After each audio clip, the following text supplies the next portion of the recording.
Hi, hello, ನಮಸ್ತೆ. ಎಲ್ಲರೂ ಹೇಗಿದ್ದೀರಾ? ಹೇಗೆ ಪರೀಕ್ಷೆಗೆ ತಯಾರಾಗ್ತಿದ್ರೆ? ಇವತ್ತು HSTR ಆಗಿರ್ಬೋದು, PSTR ಆಗಿರ್ಬೋದು, ಹಾಗೆ GPSTRಗೆ ಸಂಬಂಧಿಸಿದಂತಹ ಸಾಮಾನ್ಯ ಪತ್ರಿಕೆ ಪೇಪರ್ 1ರಲ್ಲಿ ಬರುವಂತಹ ಫಸ್ಟ್ನೇ ಟಾಪಿಕನ್ನು ಇವತ್ತು ನಾವು ತೆಗೆದುಕೊಳ್ತಿದ್ದೀವಿ. ಅದರಲ್ಲಿ ಬಹುಮುಖ್ಯವಾಗಿರುವಂಥದ್ದು ಏನು ಅಂತಂದರೆ, ಇದರ ಮೇಲೆ ಒಂದು ಅಥವಾ ಎರಡು ಪ್ರಶ್ನೆಗಳು ಬರುವಂತಹ ಸಾಧ್ಯತೆ ಇದೆ. ಏನು ಅಂತಂದರೆ, ಫಸ್ಟು ಜನರಲ್ ಪೇಪರ್ ಮೇಲೆ ಕೊಟ್ಟಿರುವಂತಹ ಫಸ್ಟ್ ಪಾಯಿಂಟ್ ಏನಿದೆ ಅಂತಂದರೆ, ಆಥರ್ಸ್ ಆ್ಯಂಡ್ ಬುಕ್ಸ್ ಅಂತಿದೆ. ಅಂದರೆ ಪ್ರಸಿದ್ಧವಾದಂತಹ ಲೇಖಕರು ಮತ್ತು ಅವರ ಕೃತಿಗಳ ಬಗ್ಗೆ ಅಂಥೇಳಿ. ಇಲ್ಲಿ ಬಹಳಷ್ಟು ಕೃತಿಗಳಿದಾವೆ, ಒಂದು ಎರಡು ಅಂತ ಹೇಳೋಕ್ಕಾಗಲ್ಲ, ಸಾಕಷ್ಟು ರೀತಿಯಾದಂತಹ ಕೃತಿಗಳು ಕೂಡ ಇದ್ದಾವೆ, ಅದು ಬರೆದಂತಹ ಲೇಖಕರು ಕೂಡ ಇದ್ದಾರೆ. ಅದರ ನೋಡೋಣ ಎಷ್ಟೆಷ್ಟು ಸಾಧ್ಯ ಆಗ್ತೈತಿ. ಬಹಳಷ್ಟು ಇಂಪಾರ್ಟೆಂಟ್ ಆಗಿರುವಂತಹ ಒಂದಿಷ್ಟು ಬುಕ್ಸ್ಗಳನ್ನು ನೋಡೋಣ ಅಂತ. ಇಲ್ಲಿ ಮೊದಲನೇದಾಗಿ ರವೀಂದ್ರನಾಥ್ ಟ್ಯಾಗೋರ್ ಅವರು ಬರೆದಂತಹ ಒಂದು ಪುಸ್ತಕ ಏನಿದೆ ರೀ. ರವೀಂದ್ರನಾಥ್ ಟ್ಯಾಗೋರ್ ಅವರು ಏನು ಮಾಡಿದ್ದಾರೆ? ಗೀತಾಂಜಲಿ ಅಂತ ಹೇಳಿ ಒಂದು ಪುಸ್ತಕವನ್ನು ಬರೆದಿದ್ದಾರೆ.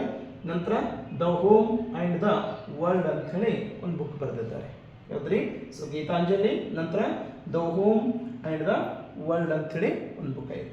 ನಂತರ ಇನ್ನು ನೆಹರು ಅವರು ಬರೆದಂತಹ ಪ್ರಸಿದ್ಧವಾದಂತಹ ಬುಕ್ ಯಾವುದಿದ್ರಿ? ಡಿಸ್ಕವರಿ ಆಫ್ ಇಂಡಿಯಾ ಅಂತೇಳಿ. ಯಾವ್ದ್ರಿ? ದ ಡಿಸ್ಕವರಿ ಆಫ್ ಇಂಡಿಯಾ ಅಂತೇಳಿ. ಇದು ಒಂದು ವೇಳೆ ಬಹಳಷ್ಟು ಸಲ ಏನಾಗಿದೆ ಅಂತಂದ್ರೆ ರಿಪೀಟ್ ಆಗಿರುವಂತಹ, ಅಂದ್ರೆ ಬಹಳ ಸಲ ಕೇಳಿರುವಂತಹ ಒಂದು ಪ್ರಶ್ನೆ. ಅದು ಎಲ್ಲ ಸ್ಪರ್ಧಾತ್ಮಕ ಪರೀಕ್ಷೆಗಳಲ್ಲಿ ಕೇಳಿರಬಹುದಾದಂತಹ ಒಂದು ಪ್ರಶ್ನೆ. ಆದರೆ ಎರಡನೇದು ಏನದಂತಂದ್ರೆ ಗಿಂಪ್ಲೆಸ್ ಆಫ್ ದ ವರ್ಲ್ಡ್ ಹಿಸ್ಟ್ರಿ ಅಂತೇಳಿ ಎರಡನೇ ಬುಕ್ಕನ್ನು ಕೂಡ ಏನು ಮಾಡಿದ್ದಾರೆ? ಬರೆದಿದ್ದಾರೆ. ನಂತರ N autobiography toward the freedom ಅಂತೇಳಿ ಇದ್ರ ಪುಸ್ತಕವನ್ನು ಏನು ಬರೆದಿದ್ದಾರೆ? ಯಾರೇ? ಜವಾಹರ್ಲಾಲ್ ನೆಹರು ಅವರು ಬರೆದಿದ್ದಾರೆ. ಇನ್ನು ಬಹುಮುಖ್ಯವಾಗಿರುವಂಥದ್ದು ಅಂದರೆ ಗಾಂಧೀಜಿಯವರು ಬರೆದಂತಹ, ಯಾರೇ? ಮಹಾತ್ಮ ಗಾಂಧೀಜಿಯವರು ಬರೆದಂಥದ್ದು ಎಲ್ಲರಿಗೂ ಗೊತ್ತಿರುವಂಥದ್ದು ಅವರ ಆತ್ಮಚರಿತ್ರೆ ಮೈ ಎಕ್ಸ್ಪೆರಿಮೆಂಟ್ ವಿತ್ ಟ್ರೂತ್ ಅಂತೇಳಿ. ಹೌದ್ರಿ? ಮೈ ಎಕ್ಸ್ಪೆರಿಮೆಂಟ್ ವಿತ್ ಟ್ರೂತ್ ಅಂತೇಳಿ. ಇದು ಮಹಾತ್ಮ ಗಾಂಧೀಜಿಯವರ ಒಂದು ಆತ್ಮಚರಿತ್ರೆ. ಹೌದು.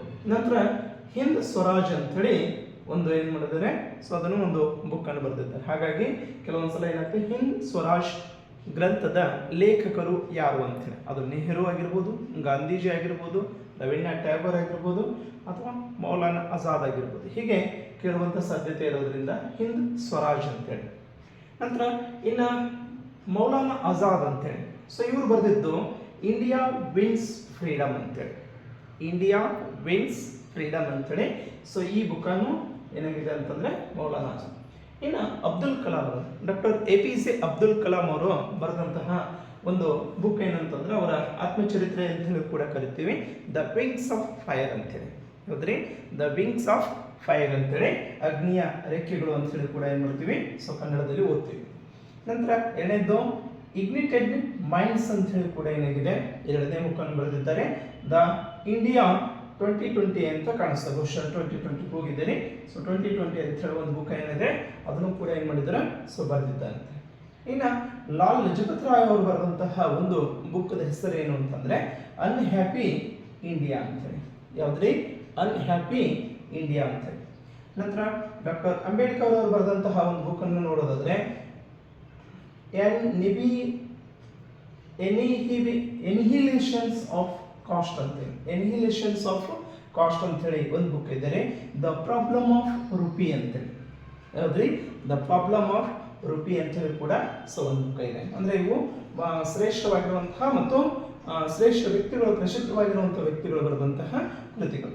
ಇನ್ನು ಅದರ ಜೊತೆಗೆ ಇನ್ನೊಂದಿಷ್ಟು ಬುಕ್ಸ್ಗಳನ್ನು ನೋಡೋದಾದ್ರೆ ಅಮರ್ತ್ಯ ಸೇನ್ ಅವರು ಬರೆದಂತಹ, ಯಾರೇ? ಅಮರ್ತ್ಯ ಸೇನ್ ಅವರು ಬರೆದಂತಹ ದ ಆರ್ಗ್ಯುಮೆಂಟೇಟಿವ್ ಇಂಡಿಯನ್ ಅಂತೇಳಿ. ಯಾವ್ದ್ರಿ? ದ ಆರ್ಗ್ಯುಮೆಂಟೇಟಿವ್ ಇಂಡಿಯನ್ ಅಂತೇಳಿ ಬುಕ್ಕನ್ನು ಬರೆದವ್ರು ಯಾರು? ಅಮರ್ತ್ಯ ಸೇನ್. ಇನ್ನು ಶಶಿ ತರೂರ್ ಅಂತೇಳಿ, ಯಾರಿಗೆ? ಪ್ರಸ್ತುತವಾದಂತಹ ಸಚಿವರು ಕೂಡ ಇದ್ದಾರೆ.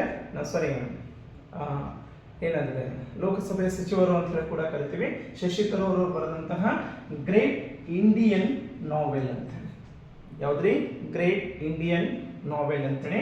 ನಂತರ ಆನ್ ಎರಾ ಆಫ್ ಡಾರ್ಕ್ನೆಸ್ ಅಂತೇಳಿ ಕೂಡ ಇವರು ಕೃತಿಯನ್ನು ಬರೆದಿದ್ದಾರೆ. ನಂತರ ಇನ್ನು ಶ್ರೇಷ್ಠವಾಗಿರುವಂತಹ ಒಬ್ಬ ವ್ಯಕ್ತಿ ಯಾರೇ? ಖುಷ್ವಂತ್ ಸಿಂಗ್ ಅಂತ ಹೇಳಿ ಕರಿತೀವಿ. ಇವರು ಕೂಡ ಒಂದು ಕೃತಿಯನ್ನು ಬರೆದಿದ್ದಾರೆ ಶ್ರೇಷ್ಠವಾಗಿರುವಂಥದ್ದು. ಯಾವುದು? Train to Pakistan. ಬಹಳ ಜನಪ್ರಿಯವಾಗಿರುವಂತಹ ಒಂದು ಲೇಖನ ಕೃತಿ ಅಂತ ಹೇಳಿ ಕೂಡ ಕರಿತೀವಿ. ಯಾವುದ್ರಿ? ಟ್ರೈನ್ ಟು ಪಾಕಿಸ್ತಾನ್ ಅಂತೇಳಿ. ಇನ್ನು ಆರ್ ಕೆ ನಾರಾಯಣ್ ಅವರು ಬರೆದಂತಹ ಒಂದು ಕೃತಿಯನ್ನು ನೋಡೋದಾದ್ರೆ ಯಾವುದ್ರಿ? ದ ಗೈಡ್ ಅಂತ ಹೇಳಿ ಒಂದು ಕೃತಿ ಇದೆ ರೀ, ಸರಿನಾ?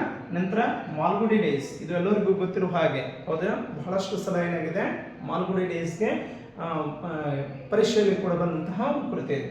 ನಂತರ ಸ್ವಾಮಿ ಅಂಡ್ ಫ್ರೆಂಡ್ಸ್ ಅಂತೇಳಿ, ಸೊ ಇದು ಒಂದು ಶ್ರೇಷ್ಠವಾದಂತಹ ಕೃತಿ. ಇನ್ನು ಮುಲ್ಕ್ರಾಜ್ ಆನಂದ್ ಅಂತೇಳಿ ಒಬ್ಬ ವ್ಯಕ್ತಿ ಏನ್ ಮಾಡ್ತಾರೆ ಅಂದ್ರೆ ಅನ್ಟಚಬಲ್ ಅಂತ ಹೇಳಿ ಒಂದೇನಿದೆ ಕೃತಿ ಇದೆ. ಯಾಕೆ ಅನ್ಟಚಬಲ್ ಅಂತ ಹೇಳಿ ಕೃತಿಯ ಲೇಖಕರು ಮುಲ್ಕ್ರಾಜ್ ಆನಂದ್ ಅಂತೇಳಿ. ಇನ್ನು ಅರುಂಧತಿ ರಾಯ್ ಅಂತ ಹೇಳಿ, ಯಾಕೆ Arundhati Roy the god of small things ಅಂತೇಳಿ. ಯಾವ್ದ್ರಿ? The god of small things. ಇನ್ನು ಸಲ್ಮಾನ್ ರಶ್ದಿ ಅವರು ಬರೆದಂತಹ ಒಂದು ಕೃತಿ ಹೆಸರು ಏನು ಅಂದ್ರೆ ಮಿಡ್ ನೈಟ್ಸ್ ಚಿಲ್ಡ್ರನ್. ಯಾವ್ದ್ರಿ? ಮಿಡ್ ನೈಟ್ಸ್ ಚಿಲ್ಡ್ರನ್ ಅಂತ ಹೇಳಿ. ನಂತರ ವಿಕ್ರಮ್ ಸೇಠ್ ಅಂತ ಬರೆದಂತಹ ಯಾವುದು? ಎ ಸುಟೇಬಲ್ ಬಾಯ್ ಅಂತೇಳಿ. ಎ ಸುಟೇಬಲ್ ಬಾಯ್ ಅಂತೇಳಿ ಬರೆದವರು ಯಾರು? ವಿಕ್ರಮ್ ಸೇಠ್ ಅಂತ. ಇನ್ನು ಇತ್ತೀಚೆಗೆ ಬಾನು ಮುಸ್ತಾಕ್ ಅವರು ಯಾವುದಂದ್ರೆ ಪ್ರಶಸ್ತಿಯನ್ನು ಕೂಡ ಬರೆದರು. ಕರ್ನಾಟಕದವರೇ ಆಗಿರುವಂತಹ ಬಾನು ಮುಸ್ತಾಕ್ ಅವರು, ಅವ್ರ ಕೃತಿ ಯಾವುದು ಅಂತ ಹೇಳಿ ಕೊಡೋದು ಅಂದ್ರೆ ಅನುವಾದಿತ ಕೃತಿ ಅಂತ ಹೇಳಿ ಬರ್ತೈತಿ. ಸೊ ಅದು ಯಾವ್ದ್ರಿ? ಹಾಲ್ಟ್ ಲ್ಯಾಂಪ್ ಅಂತ ಹೇಳಿ. ಯಾವ ಕೃತಿ ರೀ? ಹಾಲ್ಟ್ ಲ್ಯಾಂಪ್ ಅಂತ ಹೇಳಿ.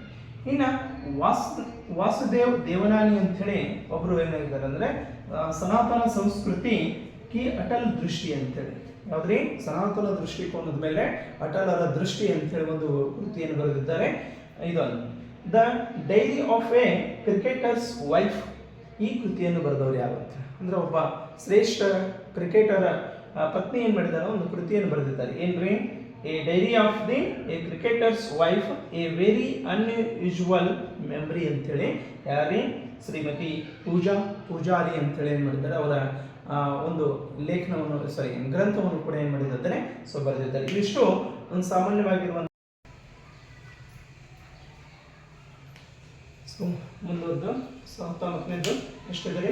ಸೊ ಕುವೆಂಪು ಅವರು ಕನ್ನಡದಲ್ಲಿ ಹೆಚ್ಚು ಕೃತಿಗಳನ್ನು ಬರೆದಂಥ ಕುವೆಂಪು ಅವರು ಮೊದಲ ರಾಷ್ಟ್ರಕವಿ ಅಂತೇಳಿ ಕೂಡ ಎರಡನೇ ರಾಷ್ಟ್ರಕವಿ ಅಂತೇಳಿ ಕೂಡ ಕರಿತೀವಿ. ಸೊ ಹೀಗಾಗಿ ಕುವೆಂಪು ಅವರು ಬರೆದಂತಹ ಪ್ರಸಿದ್ಧವಾದಂತಹ ಕೃತಿ ಯಾವುದ್ರಿ? ರಾಮಾಯಣ ದರ್ಶನಂ, ಮತ್ತೆ ಕಾನೂರು ಹೆಗ್ಗಡತಿ, ಮತ್ತೆ ಮಲೆಗಳಲ್ಲಿ ಮದುಮಗಳು. ಮೂರು ಕೂಡ ಬಹಳಷ್ಟು ಕೇಳಿರುವಂತಹ ಪ್ರಶ್ನೆ. ಅಂದ್ರೆ ರಾಮಾಯಣ ದರ್ಶನಂ ಆಗಿರ್ಬೋದು, ಕಾನೂರು ಹೆಗ್ಗಡತಿ ಆಗಿರ್ಬೋದು, ಮಲೆಗಳಲ್ಲಿ ಮದುಮಗಳು. ಯಾಕೆ ಇವು ಪ್ರಶ್ನೆಗಳನ್ನು ಹೇಳ್ತಿದೆ ಅಂದ್ರೆ ಕೆಲವೊಂದ್ಸಲ ಗೊತ್ತಿರುವಂತಹ ಪ್ರಶ್ನೆಗಳನ್ನೇ ಕೂಡ ಏನಾಗ್ತೈತಿ ಅಂಕಗಳನ್ನು ಕಳೆದುಕೊಳ್ಳುವಂತಹ ಸಾಧ್ಯತೆ ಇರೋದ್ರಿಂದ ಸೊ ಮತ್ತೆ ರಿಪೀಟ್ ಆಗಲೇ ಅನ್ನೋ ಉದ್ದೇಶದಿಂದ ಏನಂತ ತೆಗೆದುಕೊಂಡಿದೆ. ಸೊ ಹಾಗಾಗಿ ಮಲೆಗಳಲ್ಲಿ ಮದುಮಗಳು. ನೆಕ್ಸ್ಟು ಶಿವರಾಮ್ ಕಾರಂತ್ ಅವರು ಬರೆದಂತಹ ಮೂಕಜ್ಜಿಯ ಕನಸುಗಳು, ಚೋಮನ ದುಡಿ, ಮತ್ತೆ ಮರಳಿ ಮಣ್ಣಿಗೆ, ಮತ್ತೆ ಬೆಟ್ಟದ ಜೀವ. 4 ಕೃತಿಗಳು ಕೂಡ ಹೆಚ್ಚು ಪ್ರಸಿದ್ಧಿಯನ್ನು ಪಡೆದಂತಹ. ಯಾವುದ್ರಿ? ಸೊ ಶಿವರಾಮ್ ಕಾರಂತ್ ಇನ್ನೊಂದ್ಸಲ ನೋಡ್ರಿ. ಸೊ ಮೂಕಜ್ಜಿಯ ಕನಸುಗಳು, 2ನೇದು ಚೋಮನ ದುಡಿ, 3 ಮರಳಿ ಮಣ್ಣಿಗೆ, 4 ಬೆಟ್ಟದ ಜೀವ. ಇನ್ನು ಡಾಕ್ಟರ್ ಯು ಆರ್ ಅನಂತಮೂರ್ತಿ ಅವರು ಬರೆದಂತಹ ಕೃತಿಗಳು ಯಾವುದ್ರಿ? ಸಂಸ್ಕಾರ ಅಂತೇಳಿ. ಯಾವುದು? ಸಂಸ್ಕಾರ, ಭಾರತೀಪುರ, ಮತ್ತೆ ಅವಸ್ಥೆ ಅಂತೇಳಿ. ಸೊ 3 ಪ್ರಸಿದ್ಧವಾಗಿರುವಂತಹ ಕೃತಿಗಳು ಸಂಸ್ಕಾರ, ಭಾರತೀಪುರ, ಮತ್ತೆ ಅವಸ್ಥೆ ಅಂತೇಳಿ. ಇನ್ನು ಇತ್ತೀಚೆಗೆ ನಿಧನರಾಗಿರುವಂತಹ SL ಭೈರಪ್ಪ ಅವರ ಪ್ರಸಿದ್ಧವಾದಂತಹ ಕೃತಿಗಳು ಯಾವುದ್ರಿ? ಸೊ ಪರ್ವ, 2ನೇದು ಅವಸ್ಥೆ, 3 ವಂಶವೃಕ್ಷ, 4 ದಾಟು, 5 ಮತದಾನ, 6 ತಬರನ ಕತೆ. ಬಹಳಷ್ಟು ಏನು ಜನಪ್ರಿಯವಾಗಿರುವಂತಹ ಪ್ರಸಿದ್ಧವಾದಂತಹ ಕಾದಂಬರಿಗಳು ಅಂತ ಹೇಳಿ ಕೂಡ ಕರಿತೀವಿ. ಸೊ ಹೀಗಾಗಿ ಇನ್ನೊಂದ್ಸಲ ನೋಡ್ರಿ. ಸೊ ಪರ್ವ ಯಾರು ಬರೆದಂಥದ್ರಿ? ಪರ್ವ ಕೃತಿಯನ್ನು ಬರೆದವರು ಯಾರು? So SL ಭೈರಪ್ಪನವರು. ನಂತರ ಅವಸ್ಥೆ SL ಭೈರಪ್ಪ, ವಂಶವೃಕ್ಷ, ನಂತರ ದಾಟು, ಮತದಾನ ಮತ್ತು ತಬರನ ಕಥೆಯನ್ನು ಬರೆದಂಥವ್ರು ಯಾರು? SL ಭೈರಪ್ಪನವರು. ಇನ್ನು DV ಗುಂಡಪ್ಪ ಅಂತ ಕರಿತೀವಿ. DVG ಅಂಥೇಳಿ ಬಹಳಷ್ಟು ಖ್ಯಾತನಾಮ ಆಗಿರುವಂತಹ ವ್ಯಕ್ತಿ. ಯಾವುದ್ರಿ? ಬಹಳ ಜನಪ್ರಿಯವಾಗಿರುವಂತಹ ಯಾವುದು ಅಂತಂದ್ರೆ ಮಂಕುತಿಮ್ಮನ ಕಗ್ಗ ಅಂತೇಳಿ. ಯಾರು ಬರೆದಿದ್ದು? DVG ಅವರು. ನಂತರ ಇನ್ನು ಮಾಸ್ತಿ ವೆಂಕಟೇಶ್ ಅಯ್ಯಂಗಾರ್ ಅವರು ಬರೆದಂತಹ ಪ್ರಸಿದ್ಧ ಕೃತಿಗಳು ನೋಡ್ರಿ. ಮಾಸ್ತಿಕತೆಗಳಾಗಿರ್ಬೋದು ಅಥವಾ ಚಿಕ್ವಿ ರಾಜೇಂದ್ರ ಅಂತೇಳಿ. ಯಾವುದ್ರಿ? ಮಾಸ್ತಿಕತೆಗಳು ಮತ್ತು ಚಿಕ್ವಿ ರಾಜೇಂದ್ರ ಅಂತ. ನೆಕ್ಸ್ಟು ಇನ್ನು ಪೂರ್ಣತೆ ಅಂದ್ರೆ ತೇಜಸ್ವಿ ಅವರು ನೋಡಿದಾದ್ರೆ ಸೊ ಕರ್ವಾಲೋ ಹೌದ್ರಿ. ಸೊ ಒಂದೇದು ಕರ್ವಾಲೋ, ಜುಗಾರಿ ಕ್ರಾಸ್, ಅಬಚೂರಿನ ಪೋಸ್ಟ್ ಆಫೀಸು ಮತ್ತೆ ಸೂರ್ಯನ ಕುದುರೆ ಅಂತೇಳಿ ಎಷ್ಟು ಅದಾವ್ರಿ. ಸೊ ಹೆಚ್ಚು ರಿಪೀಟ್ ಆಗಿರೋದು ಯಾವ್ದ್ರಿ, ಜುಗಾರಿ ಕ್ರಾಸ್ ಅಂತ ಆಗಿದೆ ಮತ್ತೆ ಅಬಚೂರಿನ ಪೋಸ್ಟ್ ಆಫೀಸ್ ಅಂತ ಹೇಳಿ. ಸೊ ಇದು ಕೃತಿಗಳು ಅಂತೇಳಿ. ಇನ್ನು ನೆಕ್ಸ್ಟ್ ಮುಂದುವರೆದು ನೋಡೋದಾದ್ರೆ ಕನ್ನಡದ ಪ್ರಸಿದ್ಧ ಇದು ಅಂತ ಆದ್ಮೇಲೆ ನೆಕ್ಸ್ಟ್ ಉಳಿದಿದ್ದ ಕೃತಿಗಳನ್ನು ನೋಡೋಣ. ಏನ್ರಿ, ಸೊ ಕೌಟಿಲ್ಯ ಬಹಳಷ್ಟು ಸಲ ರಿಪೀಟ್ ಆಗಿರುವಂಥದ್ದು, ಅತಿ ಈಸಿ ಆಗಿರುವಂಥದ್ದು ಅರ್ಥಶಾಸ್ತ್ರ ಅಂತ ಕರಿತೀವಿ. ಕೌಟಿಲ್ಯ ಬರೆದಂತಹ ಕೃತಿ ಅರ್ಥಶಾಸ್ತ್ರ. ಇನ್ನು ಮೆಗಸ್ತಾನಿಸ್ ಅವರು ಬರೆದಂತಹ ಯಾವುದು ಅಂತಂದ್ರೆ ಇಂಡಿಕಾ ಅಂತೇಳಿ. ಮೆಗಸ್ತಾನನ್ನು ಬರೆದಂತಹ ಕೃತಿ ಹೆಸರೇನಿದ್ರೆ ಇಂಡಿಕಾ. ಕಲ್ಯಾಣ ಅಂತ ಹೇಳಿ ಬರೆದವನು ಯಾವ್ದ್ರಿ, ರಾಜತರಂಗಿಣಿ ಅಂತ ಹೇಳಿ ಪರೀಕ್ಷೆಯಲ್ಲಿ ಕೇಳಿದ್ದಿದೆ. ಯಾವುದು ಸ್ಪರ್ಧಾತ್ಮಕ ಪರೀಕ್ಷೆಯಲ್ಲಿ ಕೇಳಿರುವಂತಹ ಕೃತಿಗಳೇ ಇವೆಲ್ಲವೂ ಕೂಡ. ಯಾವ್ದ್ರಿ, ಅರ್ಥಶಾಸ್ತ್ರ ಆಗಿರ್ಬೋದು, ಇಂಡಿಕಾ ಆಗಿರ್ಬೋದು, ಅಥವಾ ತರಂಗಿಣಿ ಆಗಿರ್ಬೋದು, ಅಥವಾ ಹರ್ಷ ಚರಿತ್ರೆ ಆಗಿರ್ಬೋದು, ಇವೆಲ್ಲವೂ ಕೂಡ ಕೇಳಿರುವಂತಹ ಪ್ರಶ್ನೆಗಳಿದೆ. ನಂತರ ಇನ್ನು ಬಾಣಭಟ್ಟನು ಬರೆದಂತಹದ್ದು ಯಾವುದು ಅಂತಂದ್ರೆ ಹರ್ಷ ಚರಿತ್ರೆ ಅಂತೇಳಿ. ಯಾವ್ದ್ರಿ, ಹರ್ಷ ಚರಿತ್ರೆ. ಇನ್ನು ಪಾಣಿನಿ ಬರೆದದ್ದು ಅಷ್ಟಾಧ್ಯಾಯಿ ಅಂತೇಳಿ. ನಂತರ ಅಶ್ವಘೋಷ ಅಂತೇಳಿ ಒಬ್ಬ ವ್ಯಕ್ತಿ ಬರೆದಂತಹ ಕೃತಿ ಯಾವುದು ಅಂತಂದ್ರೆ ಸೊ ಬುದ್ಧನ ಚರಿತ್ರೆ, ಬುದ್ಧ ಚರಿತ್ರೆ ಅಂತೇಳಿ. ಬುದ್ಧ ಚರಿತ್ರೆ ಕೃತಿಯನ್ನು ಬರೆದವರು ಯಾರೇ, ಅಶ್ವಘೋಷ ಅಂತೇಳಿ. ನಂತರ ವಿಶಾಖದತ್ತ ಯಾವ್ದ್ರಿ, ಮುದ್ರಾ ರಾಕ್ಷಸ ಅಂತೇಳಿ ಕೃತಿ ಬರೆದಿತ್ತು. ಇನ್ನು ಹೆಚ್ಚು ಏನು ಖ್ಯಾತಿ ಏನಾಗಿತ್ತು ಅಂತಂದ್ರೆ ಕಾಳಿದಾಸ ಬರೆದಂತ ಯಾವ್ದ್ರಿ, ಸೊ ಮೇಘದೂತ ಆಗಿರ್ಬೋದು, ರಘುವಂಶ, ನಂತರ ಹೆಚ್ಚು ಅಭಿಜ್ಞಾನ ಶಕುಂತಲೆ ಅಂತೇಳಿ. ನಂತರ ನಾಲ್ಕನೇದು ಕುಮಾರ ಸಂಭವ ಅಂತೇಳಿ. ಯಾವ್ದ್ರಿ, ಕುಮಾರ ಸಂಭವ ಅಂತೇಳಿ. ಇನ್ನು ಭಾಸ್ಕರಾಚಾರ್ಯ ಯಾರ್ದು, ಲೀಲಾವತಿ ಅಂತೇಳಿ ಕೃತಿಯನ್ನು ಸೊ ಬರೆದಿದ್ದು ಅಂತೇಳಿ. ಸೊ ಪ್ಲೇಟೋ ಬರೆದಂತಹ ಕೃತಿ ಯಾವ್ದ್ರಿ, ದ ರಿಪಬ್ಲಿಕ್ ಅಂತೇಳಿ. ದ ರಿಪಬ್ಲಿಕ್ ಕೃತಿಯನ್ನು ಬರೆದವರು ಯಾರು, ಸೊ ಪ್ಲೇಟೋ ಅಂತೇಳಿ. ಇನ್ನು ರೂಸೋ ಬರೆದಂತಹ ಕೃತಿ ಯಾವುದು, ದ ಸೋಸಿಯಲ್ ಕಾಂಟ್ರಾಕ್ಟ್ ಅಂತೇಳಿ. ಯಾವ್ದ್ರಿ, ದ ಸೋಸಿಯಲ್ ಕಾಂಟ್ರಾಕ್ಟ್ ಅಂತೇಳಿ. ಇನ್ನು ಕಾರ್ಲ್ ಮಾರ್ಕ್ಸ್ ಬರೆದಂತಹ ಕೃತಿ ಹೆಸರು ದಾಸ್ ಕ್ಯಾಪಿಟಲ್ ಅಂತೇಳಿ. ಯಾವ್ದ್ರಿ, ಕಾರ್ಲ್ ಮಾರ್ಕ್ಸ್ ಬರೆದಂತಹ ಕೃತಿ ದಾಸ್ ಕ್ಯಾಪಿಟಲ್. ಇನ್ನು ಚಾರ್ಲ್ಸ್ ಡಾರ್ವಿನ್ ಬರೆದಂತಹ ಕೃತಿ ಹೆಸರು on the origin of the species. ಯಾವುದು, on the origin of the species. ಇನ್ನು ಸ್ಟೀಫನ್ ಹಾಕಿಂಗ್, ಶ್ರೇಷ್ಠ ಸೈಂಟಿಸ್ಟ್ ಆಗಿರುವಂತಹ ಸ್ಟೀಫನ್ ಹಾಕಿಂಗ್ ಅವರು ಬರೆದಂತಹ ಕೃತಿ a brief history of the time ಅಂತೇಳಿ. ಯಾವ್ದ್ರಿ, a brief history of the time ಅಂತೇಳಿ. ಇನ್ನು ಲಾಸ್ಟ್ ಕೊನೆಯದಿರೋದು ವಿಲಿಯಂ ಶೇಕ್ಸ್ಪಿಯರು. ಸೊ ಈತನ ಕೃತಿಗಳು ಕೂಡ ನಿಮ್ಗೆ ಗೊತ್ತಿರುವ ಹಾಗೆ ಎಲ್ಮೆಟ್ ಅಂಥೇಳಿ, ಓಥೆಲೋ ಮತ್ತು ಕಿಂಗ್ ಲಿಯರ್ ಅಂಥೇಳಿ ಸೊ ಪ್ರಸಿದ್ಧವಾದಂತಹ ಕೃತಿಗಳು ಅಂತೇಳಿ. ಸೊ ಇಷ್ಟು ಇವತ್ತಿನ ದಿವಸ ಏನಾಗಿದೆ ಅಂದರೆ ಒಟ್ಟು 40 ಕೃತಿಗಳು, ಶ್ರೇಷ್ಠವಾಗಿರುವಂಥ ಕೃತಿಗಳು ಮತ್ತು ಅವರು ಬರೆದಂತಹ ಲೇಖಕರ ಬಗ್ಗೆ ಸೊ ತಿಳಿದುಕೊಳ್ಳೋಣ. ನೆಕ್ಸ್ಟ್ ಮುಂದಿನ ಭಾಗದಲ್ಲಿ ಏನು ಮಾಡೋಣ, ಇನ್ನೂ ಉಳಿದಿರುವಂತಹ ಲೇಖಕರು ಮತ್ತು ಅವರು ಬರೆದಂತಹ ಮತ್ತು ಪ್ರಶಸ್ತಿಯನ್ನು ಗಳಿಸಿರುವಂತಹ ಕೆಲವೊಂದು ಕೃತಿಗಳ ಬಗ್ಗೆ ಏನು ಮಾಡೋಣ ಸೊ ತಿಳಿದುಕೊಳ್ಳೋಣ.